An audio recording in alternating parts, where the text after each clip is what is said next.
From Genesis, chapter 2. And the rib that the Lord God had taken from the man, he made into a woman, and brought her to the man.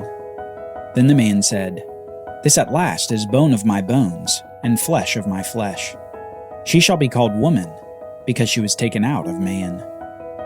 Therefore, a man shall leave his father and his mother, and cleave to his wife, and they shall become one flesh.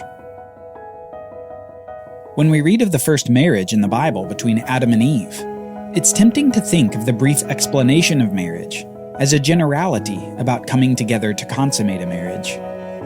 A man shall leave his father and his mother and cleave to his wife, and they shall become one flesh. Yet rather than merely a generality, this forms the foundation for a legal passage of inheritance rights. Think about it for just a moment in a few steps. First, a man, the one with inheritance rights, leaves his father and mother.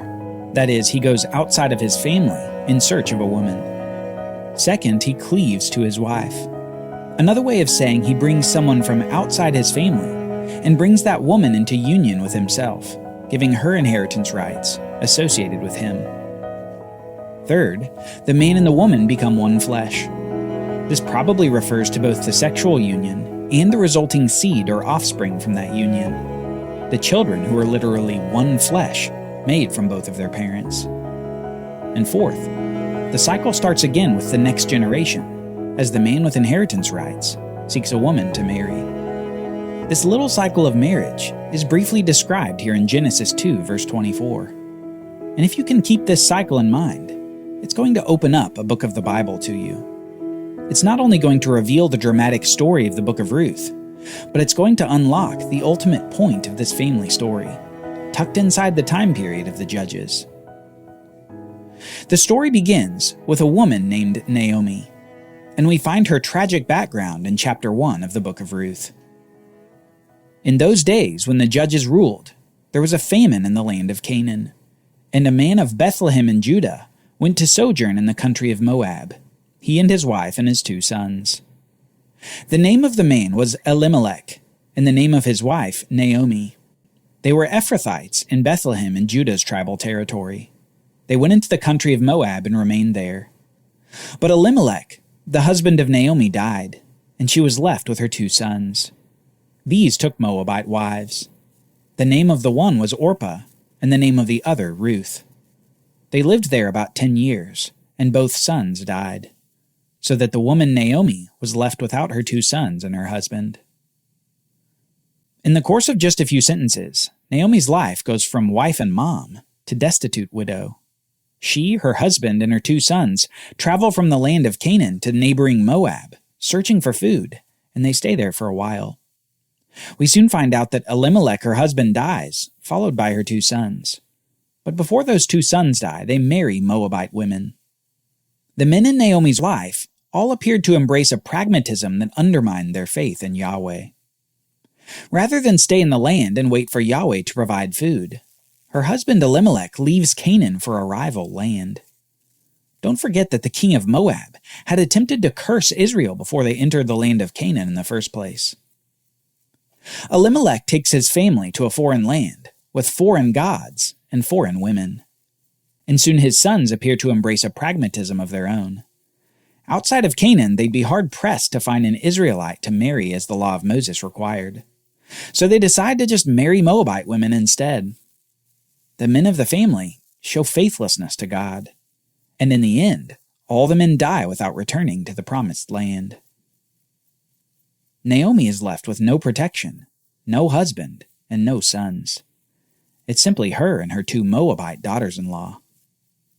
And already we can see the marriage theme beginning to develop in this little narrative. But there should be a question in all of our minds, too. Why should we care about this family? What does this family have to do with the big story of the Bible? Is there something special about them? Let's keep reading. Then she arose with her daughters-in-law to return from the country of Moab, for she had heard in the fields of Moab that the Lord had visited his people Israel and given them food. So she set out from the place where she was with her 2 daughters-in-law, and they went on the way to return to the land of Judah. But Naomi said to her 2 daughters-in-law, Go, return each of you to her mother's house. May the Lord deal kindly with you as you have dealt with the dead and with me. The Lord grant that you may find rest, each of you in the house of her husband." Then she kissed them, and they lifted up their voices and wept. And they said to her, "No, we will return with you to your people." But Naomi said, "Turn back, my daughters. Why will you go with me? Have I yet sons in my womb that they may become your husbands? Turn back, my daughters, go your way, for I am too old to have a husband. If I should say I have hope, even if I should have a husband this night and should bear sons, would you therefore wait until they were grown? Would you therefore refrain from marrying? No, my daughters, for it is exceedingly bitter to me for your sake that the hand of the Lord has gone out against me." And they lifted up their voices and wept again. And Orpah kissed her mother-in-law, but Ruth clung to her. In her new destitute situation, Naomi discovers that God has provided food again in Canaan, and she begins to make plans to go back there. However, she doesn't intend to bring her daughters-in-law with her. Instead, she encourages them to leave her and go find new husbands among the Moabites. Husbands that Naomi has no hope of providing to them in the form of more sons. She has no husband, and is probably too old to bear children. But the response of the daughters-in-law highlights a contrast between them. One of the daughters-in-law goes back to her mother's house, but Ruth remains with Naomi. In fact, we read that Ruth clung to Naomi. The same Hebrew word used in Genesis 2, when the man cleaves to his wife. This should perk up our ears. Ruth is cleaving to her new family and inheritance by marriage, rather than dissolving those rights and going to her own people. This isn't just her feigning commitment. She insists. And next we read this. Naomi said, "See, your sister-in-law has gone back to her people and to her gods. Return after your sister-in-law." But Ruth said, "Do not urge me to leave you or to return from following you. For where you will go, I will go, and where you lodge, I will lodge. Your people shall be my people, and your God my God. Where you die, I will die, and there I will be buried. May the Lord do so to me, and more also, if anything but death parts me from you." And when Naomi saw that she was determined to go with her, she said no more.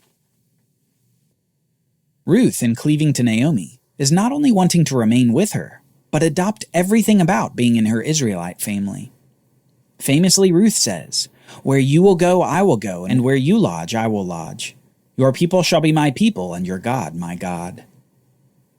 Ruth is doing nothing less than abandoning her old life. She abandons her land, her gods, and her family in the favor of Naomi's. Though she has no hope for a husband from Naomi, and no prospects for material prosperity, she expresses an amazing faith in Yahweh and love for her mother-in-law. This confession and commitment from Ruth becomes the basis for the next part of the story, when the two women are back in the land of Judah, in the town of Bethlehem. So the two of them went on until they came to Bethlehem. And when they came to Bethlehem, the whole town was stirred because of them. And the women said, "Is this Naomi?" She said to them, "Do not call me Naomi. Call me Mara, for the Almighty has dealt very bitterly with me. I went away full, and the Lord has brought me back empty. Why call me Naomi, when the Lord has testified against me, and the Almighty has brought calamity upon me?" So Naomi returned, and Ruth the Moabite, her daughter-in-law, with her, who returned from the country of Moab. And they came to Bethlehem at the beginning of barley harvest. Notice here Naomi continuing to mourn the loss of her husband and her sons. She has no men to take care of her, and no one to protect her. She even tells them to call her Mara, meaning bitterness, because of how she perceives that Yahweh has treated her. Naomi is sad and grieving, but that's not where the story ends. Ruth still has a major part to play in this family drama. Now Naomi had a relative of her husband's, a worthy man of the clan of Elimelech, whose name was Boaz. And Ruth the Moabite said to Naomi, "Let me go to the field and glean among the ears of grain, after him in whose sight I shall find favor." And Naomi said to her, "Go, my daughter." So she set out and went and gleaned in the field after the reapers. And she happened to come to the part of the field belonging to Boaz, who was of the clan of Elimelech. And behold, Boaz came from Bethlehem. And he said to the reapers, "The Lord be with you." And they answered, The Lord bless you." Then Boaz said to the young man who was in charge of the reapers, "Whose young woman is this?" And the servant who was in charge of the reapers said, "She is the young Moabite woman who came back with Naomi from the country of Moab. She said, 'Please let me glean and gather among the sheaves after the reapers.' So she came, and she has continued from early morning until now, except for a short rest." The third major person in the narrative is introduced as Boaz, someone related to Naomi's dead husband, Elimelech. Boaz owns a large property and employs servants to help him with his barley harvesting. And after a while, he notices a woman following his reapers, picking up pieces of barley that they left behind. Boaz was probably used to seeing poor men picking up the scraps of the harvest, but had probably rarely seen a woman doing it alone. The law of Moses allowed the poor to do this kind of activity, but even so, it was usually men doing this kind of labor. In any case, he takes notice of her and soon comes to speak to her, and he speaks with a merciful tenderness toward her plight. We read this in chapter 2, verse 8. Then Boaz said to Ruth, "Now listen, my daughter, do not go to glean in another field or leave this one, but keep close to my young women. Let your eyes be on the field that they are reaping and go after them. Have I not charged the young men not to touch you? And when you are thirsty, go to the vessels and drink what the young men have drawn." Then she fell on her face, bowing to the ground, and said to him, "Why have I found favor in your eyes that you should take notice of me, since I am a foreigner?" But Boaz answered her, "All that you have done for your mother-in-law since the death of your husband has been fully told to me, and how you left your father and mother and your native land to come to a people that you did not know before. Yahweh repay you for what you have done, and a full reward be given you by Yahweh, the God of Israel, under whose wings you have come to take refuge." Then she said, "I have found favor in your eyes, my lord, for you have comforted me and spoken kindly to your servant, though I am not one of your servants." And at mealtime Boaz said to her, "Come here and eat some bread and dip your morsel in the wine." So she sat beside the reapers, and he passed to her roasted grain. And she ate until she was satisfied and had some left over. When she rose to glean, Boaz instructed his young men, saying, "Let her glean even among the sheaves, and do not reproach her. And also pull out some of the bundles for her and leave it for her to glean, and do not rebuke her." Boaz is apparently taken with Ruth, but so far in the story, we're not sure to what extent. He extends to her a kind of grace and mercy that she probably hadn't experienced much in her life. It's apparent that he's providing even more than what the law of Moses required of him, too. Rather than merely let her glean the scraps from the harvest, he actually instructs his men to harvest bundles for her. Boaz appears to be one of those rare men in the time of the judges, who actually practices faithfulness to God and to his law. Soon, Ruth continues gleaning the barley and returns to Naomi with plentiful produce for them to eat. She tells Naomi of the kindness shown by Boaz and that he's instructed her to remain in the group of his young women for safety. You can imagine how pleased Naomi is by this news. Thanks to Boaz, it appears that they will have food and that Ruth will be safe out in the field.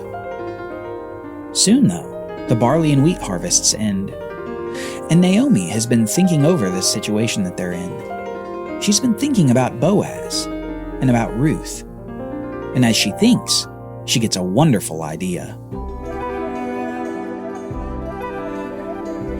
Join us next time as we learn of Naomi's idea to bless Ruth, an idea that ends up blessing the whole family, and later comes to bless the whole world. For Bible readings, reflection questions, and quizzes, don't miss the Bible Brief app. Available on iOS and Android, so you can go deeper into the story. The Bible Brief is a project of the Bible Literacy Foundation, a nonprofit dedicated to helping you learn the Bible. Give to support the Bible Brief by visiting BibleBrief.org or tap the Give link in the show notes. Thank you for supporting the Bible Literacy Foundation.